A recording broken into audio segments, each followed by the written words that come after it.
नमः शिवाय। आप सभी का मेरे YouTube चैनल पर स्वागत है। आज सुनते हैं हरियाली अमावस्या की व्रत कथा।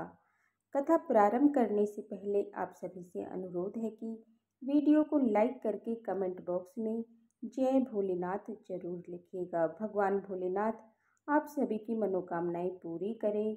भगवान भोलेनाथ का प्रिय सावन महीना चल रहा है, तो ऐसे में सावन का हर दिन ही बहुत पवित्र होता है। सावन के महीने में भगवान शिव की पूजा विशेष रूप से की जाती है और सावन महीने में जो अमावस्या आती है उसे हरियाली अमावस्या के रूप में मनाया जाता है। अमावस्या के दिन पवित्र नदियों में स्नान करना चाहिए और दान करना चाहिए। मान्यता है कि इस दिन अपने पितरों की आत्मा की शांति के लिए पिंडदान, तर्पण और श्राद्ध किया जाता है। तो आइए सुनते हैं हरियाली अमावस्या व्रत कथा। पौराणिक कथा के अनुसार एक बार एक साहूकार अपने बेटी बहू के साथ रहता था।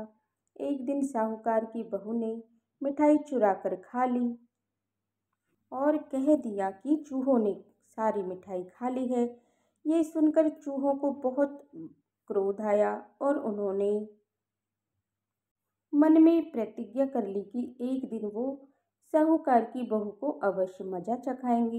एक दिन क्या हुआ कि साहूकार के घर में कुछ मेहमान आए हुए थे, जिनके सोने की व्यवस्था एक कमरे में की गई थी।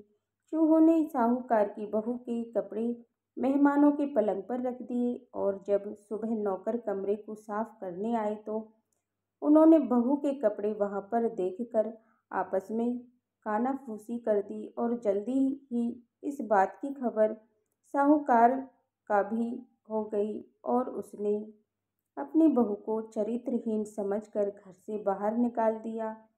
अब साहूकार की बहू पीपल के वृक्ष के नीचे रोज दिया जलाया करती थी। एक दिन जब थक हार कर पीपल के पेड़ के नीचे जाकर बैठा तो वहां पर साहूकार की बहू ने दीपक जलाकर रखा हुआ था और वहीं एक और दिया पड़ा हुआ था। तब दोनों दीपक आपस में बातें करने लगे। एक दीपक ने दूसरे दीपक से की कि तुम किस घर के दीपक हो?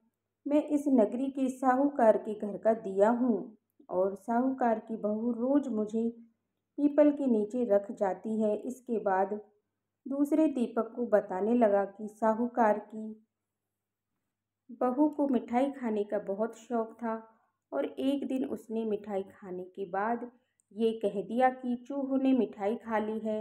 ये सुनकर चूहों ने को क्रोध आकर साहूकार के घर में आए हुए मेहमानों के बिस्तर पर बहू के कपड़े रख दिए और ये बात जब सारे नगर में फैल गई तो साहूकार ने अपनी बहू को चरित्रहीन समझकर घर से निकाल दिया।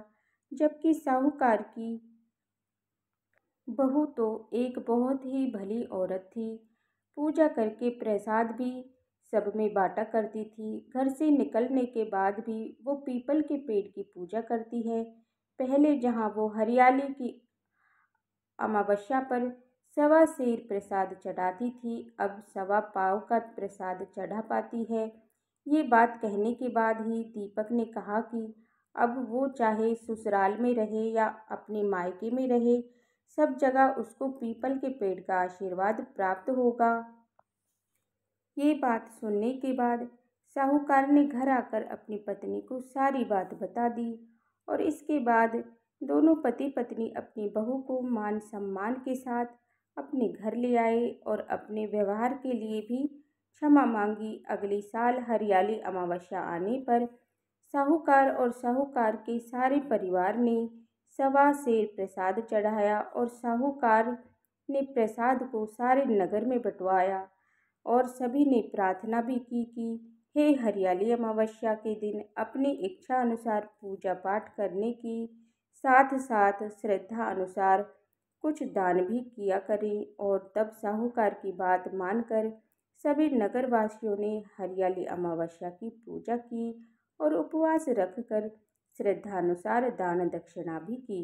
इस प्रकार कहा जाता है कि अमावस्या के दिन जो भी भक्त पीपल वृक्ष की पूजा करता है पीपल की जड़ में मीठा जल अर्पित करता है, पीपल के वृक्ष में फल फूल अर्पित करता है, तो कहा जाता है कि पीपल के वृक्ष में वास करने वाले सभी तीनों देवता ब्रह्मा, विष्णु और महेश का भी आशीर्वाद प्राप्त होता है और बिना मांगे ही सारी मनोकामनाएं भी पूर्ण हो जाती हैं।